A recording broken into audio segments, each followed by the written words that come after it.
Hey everyone, it's Lindsay and welcome back to my channel and welcome to today's video, which is my June coffee chat. If you've never been to a coffee chat before, well, hello and welcome. This is just a chill little sit down video where I hang out with you, tell you about my month, all of the reading, writing, publishing, and life related stuff that I did or that happened to me. And then down in the comments, you let me know how your month went. A lot happened in the month of March, so I think we should just go ahead and dive right in and let's start with writing and publishing.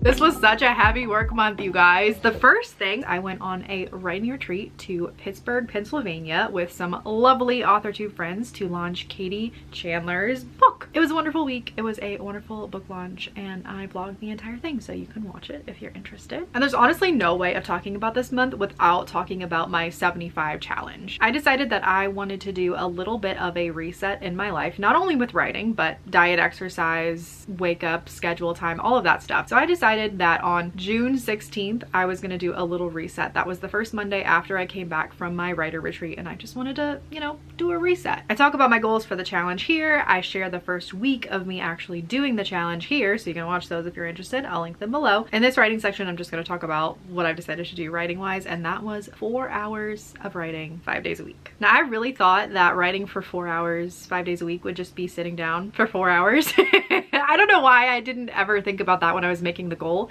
that no, of course, you're not going to write every single minute of those 4 hours in one block. You need to get up and go to the bathroom. You need to check your emails. You need to stretch. You need to refill your coffee cup. You need to eat. And what I found out was that writing for 4 hours actually takes about 6 hours, and that's if I'm extremely locked in. If you've seen the vlog, you know it was a very hard adjustment period. I was trying to figure out what worked for me, when to start writing, how to write in the blocks, when to take breaks.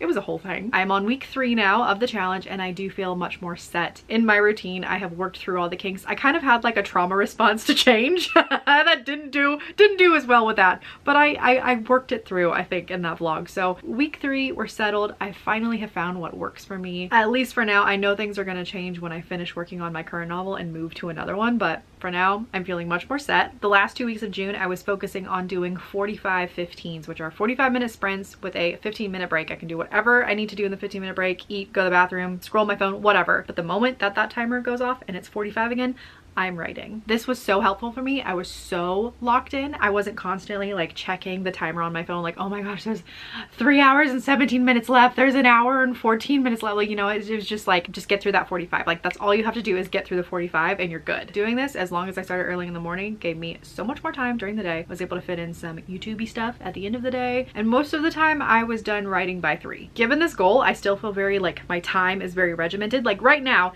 it is 9:24 in the morning and I have only done one 20-minute sprint so far with writing, so I'm like, oh my gosh, all of the time that I'm taking to film this video is time that's not going to writing, which is going to push my 45-minute sprints later and later. So I'm still just very aware of my time throughout the day, which is good because before I started this challenge I was not really aware of that. I was just writing through the day whenever I felt like it, and then sometimes the end of the day would come and I'd be like, oh, I didn't do that much writing. Well, there's always tomorrow. The writing goal has made me a lot more aware of my time. It has made me aware of my breaks as well, what I'm doing during those breaks, if it is actually something that is something I want to continue doing for a break during a work day, or if it's something I want to do after when I'm done. I think my creativity is naturally inclined as well to a 45-minute sprint because I can usually make it through all the way if I'm really locked into a scene through that 40 minutes, and I feel around that 40-45 minute moment I'm ready to take my eyes off the page and kind of like, reset, think of something else, like check an email or something, and then move on. So working 4 hours 5 days a week, let's talk about the project. Of course, it is Project Pyro. This is my YA thriller mystery about a girl. I still don't have a good pitch for this, but it's about a girl from the wrong side of the tracks who gets invited to this fancy boarding school, and then girls start disappearing. There's something funky going on in the school, and she thinks it might have something to do with the disappearance of her older sister 3 years ago. It is Appalachian, it is gritty, it is nasty. The main character is just a terrible piece of work and I love her so dearly, and I am happy to say that I only have one chapter, yes, one chapter and one excerpt left to write. Now I am writing little excerpts between certain chapters. It's kind of like multimedia. I've got some podcasts, I've got some forum discussion comment sections. I've got TV show transcripts and like online interviews and journals and things like that. So it's been really fun, and the one that I'm currently working on right now is a TV show transcript of a TV host, I don't know, morning show interview, and that is where I finished June out. And I don't only think that the reason I have been so productive and feeling so well about these 45-15s is because just the 45-15s are magical. It is also because I am at the end of the novel, and it does tend to go a lot faster from here on out, and also it's a thriller, so like all of the thrills are happening, you know, in the last quarter. So it will be interesting to see how I continue to work and if the motivation stays up and if I still don't feel burnt out when I move on to another project. I am going to move on to Grandmother's Guide once I get this draft. Well, I guess I should tell you first what I'm doing with this draft. Once I finish it, which I should finish it in the next couple days, I'm gonna read through it again, take some notes, and do some revisions I already know that I want to add in. I'll finish those revisions. I'll read through it again because I'm pedantic. And then I think I'm gonna send it to just a couple early readers. I might just send it to one of my critique partners. Do you guys ever have that person in your life that you send the book to when you know it's not the best, but you would only send it to them first before you send it to anyone else, because everyone else would like would judge you and be like, oh, that's bad. But this one person, if they judge you, like, you know that they're not leaving you, they're gonna love you anyway. That's how I am with Jessica, my critique partner. I was like, she can get my crap work, it's fine. And then once I get her feedback back, then I'll send it to like other betas. You know, I just want her to catch anything that's like really obvious that maybe I missed, that like other people would be like, oh my gosh, I can't believe she missed that. And then I'll send it to betas and my agent. And then, you know, that's when it gets really exciting, because it's like, ooh, we might be making like a sub list and like all this fancy stuff. So yeah, that's the goal. And while Jessica's reading it, I'm probably either going to be working on a pitch for the story, because I still don't have a pitch. I do need to get my agent eventually, when she does read it, some kind of like basically a query of the book so she can read it and know what it's about. So I will be working on either that, and or I will also be, you know, continuing my draft of Grandmother's Guide to High Stakes Adventuring, which is my adult cozy romp D&D adventure about a grandma garden gnome writing a guide about adventuring. Even though she's never been on one, she knows it all. And drafting for 4 hours a day, I think is going to be so different than what I was doing with Project Pyro, which is prose revising. Two totally different muscles, because I'm not worried about prose at all in a first draft. I am just diarrhea-ing out. So we'll see how that goes. Wow, this is such a rambly video. Thank you for being here today. If you're still here, you deserve a gold star. You get a gold star in my heart. One more very exciting thing in the writing section. I went to a local event with Tim Wagner, the author of one of my favorite writing craft books, Writing in the Dark. This is a horror craft book, and Tim Wagner is local. He lives in the Dayton area, same as me. I got his book years ago. I read it. I thought it was fascinating. If you're trying to write horror in any age category, I highly recommend this craft book. I just tabbed and like highlighted the crap out of it. It has so many good nuggets, especially for brainstorming, like brainstorming exercises. This is like 10 out of 10. He was at a library that was, you know, decently close to me, so I drove there, and he was giving a little talk on how to write a novel, like the 101s, and I sat in there and I listened to it, and it was great. And then I got to meet him afterwards, which was really, really awesome, because I got him to, you know, sign my book. And also I got to tell him that, you know, this really, really helped me write Bitter Bones, like my first true horror novel, and it was just so instrumental for me, and I felt so much more confident going into horror as someone who had never written it for real before. You know, this just gave me so much confidence that I really needed, and I got to tell him that, and it just like, it really made my day. And it was so funny because it like made his day too. He was like, oh my gosh, thank you for telling me. And I'm like, no, thank you. And then June 1st, I launched my Patreon, which was amazing. And look, I'm not trying to sound like an infomercial. I know I've been bringing it up in a lot of videos, but it really has just like brought so much joy to my life. Like the community over there is incredible. I still can't believe that in the first month of having this, there are 150 of you that just wanted to hang out with me more and like chat with me every day and like talk about writing and cozy hobbies and publishing stuff. Like I'm so happy. So I'm gonna bring it up anyway because it's my wrap up. And now let's move on to some reading.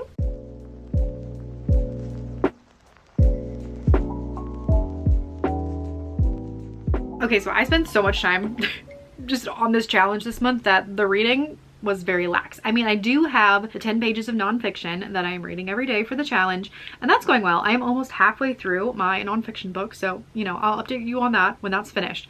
But otherwise, I only read 4 books. And in fact, there was a week left of June, and I looked at my log where I write down all of the books I read, and I only had 2 finished and 1 DNF'd, and I was like, oh no. Oh no, I've never read less than 4 books since like 2016 or something like that. Like when I first started tracking, and I was like, we will not. So yeah, 4 books, 1 DNF. I honestly enjoyed them all. My favorites of the month though were the What the River Knows duology. This is a YA.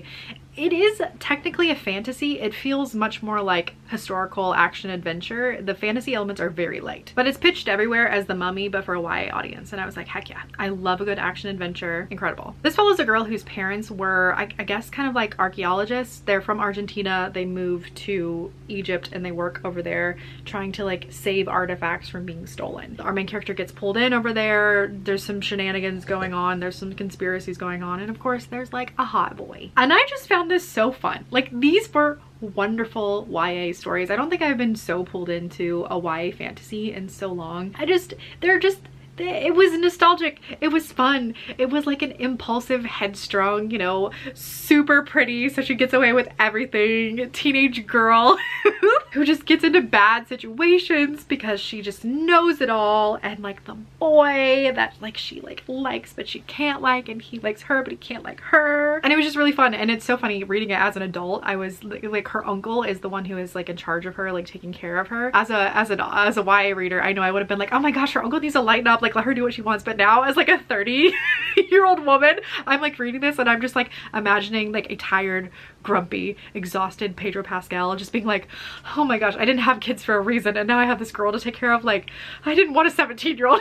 And I just felt for him so hard. I was like, oh my gosh, yes, if I had like a 17-year-old girl that was getting into trouble like this, I would be so stressed. Oh, and also for you guys that really love the romance, this is a very, very slow burn, which was wonderful. I do quickly want to talk about the 2 middle grades that I read, because these were the first 2 middle grades that I read the whole year. I just haven't been picking them up. The first is Nightmare Island. I really enjoyed this. This was a super, super creepy horror middle grade. For some reason, this girl's whole life, her parents have been very conscious of how loud she is. Like, they're like, oh, that's too many decibels above what we allow. Like, you have to be quiet. And she's like, well, that's weird. And then her little brother starts acting funny, so her parents take him to a retreat to get like healed, and it's on this island with a compound, and there's a bunch of weird other kids. Like, there's this group of 4 little girls, and they don't even have individual names. They're just called the Glitches because they all look alike, and they're all ballerinas, and they don't talk. They just constantly dance and they constantly smile. Like, that's it. They just are always smiling and like always dancing, and like even when they turn their bodies, they're like always smiling at you. And I was like, that's scary. It's also got kind of like the myth of the Duin. I don't know if I'm saying that correctly. There's some kind of Caribbean folklore creatures that are like the spirits of lost children, and they don't have faces and their feet are backwards, and if you get too close to them, they like kill ya. It was creepy. It was creepy for middle grade. And then I finally read Extra Normal, which I've been meaning to read forever. I've been waiting for my library to get it, and they finally did. And this one was great. I mean, this one was so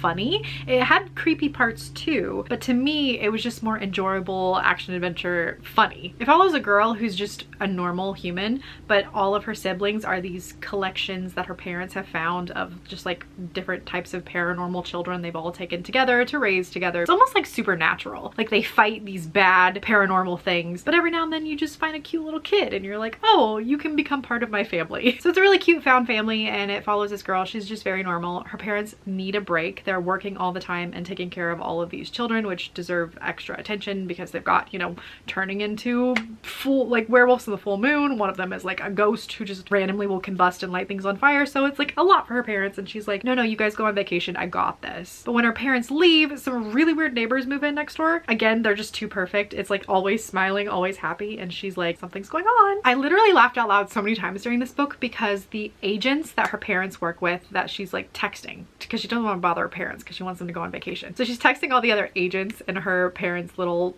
paranormal community, and they just don't know how to talk to children. And it's so funny because I too talk to children like they're adults, and it was just funny. My favorite part of the novel is there is this creepy doll that lives with them called Mrs. Sinister, and I don't know how I'm going to describe this to like get it across to you how funny this is, but it's this doll doing absolutely horrifying things, but the children are just so used to her being there and being like a pet. They're like, oh, it's just Mrs. Sinister again. Like, the little girl will be in bed just like ready to go to sleep, and then all of a sudden the bottom of her covers will move, and she'll just see like a lump moving under her covers, and she's like, oh, Mrs. Sinister, will you cut it out? And then like the doll will like hiss from under the covers. And she also has like a wooden mouth, so it clacks when she, like, they always know she's coming because they'll just hear her wooden mouth clacking, and I'm like, this is so horrifying, but the kids aren't scared at all. And I think that juxtaposition is what makes it so funny. They're just like, Mrs. Sinister at it again. That's one of those things. Like, do you ever read a book and you're like, man, I wish I would have thought about that. I wish I would have wrote that. That's how I feel about Mrs. Sinister.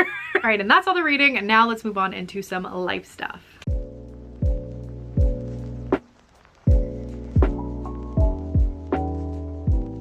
75 challenge also overarcs into this section too, because I'm now regulated with my sleep. I'm waking up at 7 in the morning and I'm ready to go to bed by like 9:15. I'm not gonna lie. And honestly, that seems like such a small thing, but it really does impact everything else in your life when you're regulating your sleep and you're adjusting your whole schedule. I also started a 12-week workout program. I am doing Dig Deeper by Shaun T, my favorite personal trainer, fitness guy. And I've done like, geez, I don't even know how many of his programs I've done before, but I'm excited for this one because this one's like weightlifting. I'm so excited because I just want to get ripped. The program's actually 12 weeks and my 75 days is only 10.5 weeks. So I'm gonna keep going past the 75 to finish out this challenge, but like, you know, that's okay. And that's going well. I haven't missed a day yet. So heck yeah. Oh, my coloring was super fun this month. So my first page, are you ready for this? I titled it, "It's not just a phase, Mom." I took this cutesy little floral flower scene from one of my favorite coloring books and I just made it like emo goth 2007 vibes. I just loved it so much. I of course did a little spread for Pride. I thought that was so cute. I hadn't known what I wanted to do with this page anyway, so it had just been sitting there for a while. Finally did something cute with it. And then I challenged myself to take a coloring page that I just was not interested in coloring and make it interesting to myself. I did that with this page. It's just a very strange little like just zoomed in scene of a, I guess a bathroom or whatever. And I was like, how can I make this interesting? And I was like, okay, I'm gonna figure out a color scheme before I go in. That'll make it interesting. And then I also wanted to try making some tiles of some sort. It took a long time, but I'm really happy with how it turned out. And then the rest of my month has been consumed by my new hyperfixation, and that is, and judge me all you want, I don't care, Labubu's.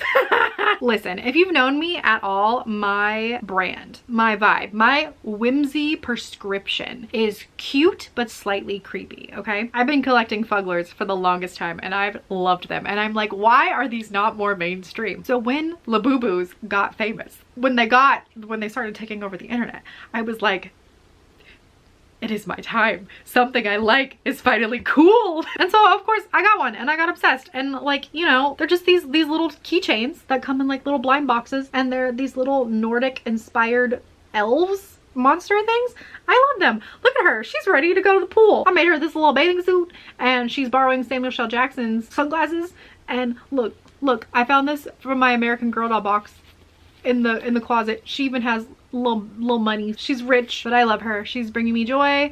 I decided to name her Dilly Dally because she's sleepy, so she just looks like that's what she loves to do. I painted her little nails with nail polish, both her feetsies and her hands, and since it's real nail polish, I could just change it out to match her little outfit. I've been crocheting her all types of stuff to wear. She's got a little car seat so she could go on rides with me. You guys, I'm just living. I'm absolutely living. Also, as a reward to myself, I have another blind box here just waiting to go. I can't open it until I'm halfway through my 75 days though, so it'll be June 18th when I can finally open this one, but I'm so excited. This is sitting there on my TBR, which to be ripped open. I'm just thriving. This was the month of thriving. My weird hyperfixations are finally popular. I am weightlifting like 5 times a week. I'm eating healthy. My sleep and when I stop eating, all of that's regulated. I am writing 4 hours a day. I mean, who knows when the mental breakdown is gonna come, but for right now I am on top of the world and we're gonna ride this wave until we crash into the pier. So anyways, tell me how your month went, about your writing, about your reading, about anything fun with life going on. If you're doing the 75 challenge, I want an update. How are you doing? Order links to the 2 little spooky middle grades that I wrote are always down below, as is the link to the Patreon if you want to join up and get more of me. God help ya. Anyways, thank you guys so much for watching. Don't forget to like and subscribe, and I will see you in the next one. Bye.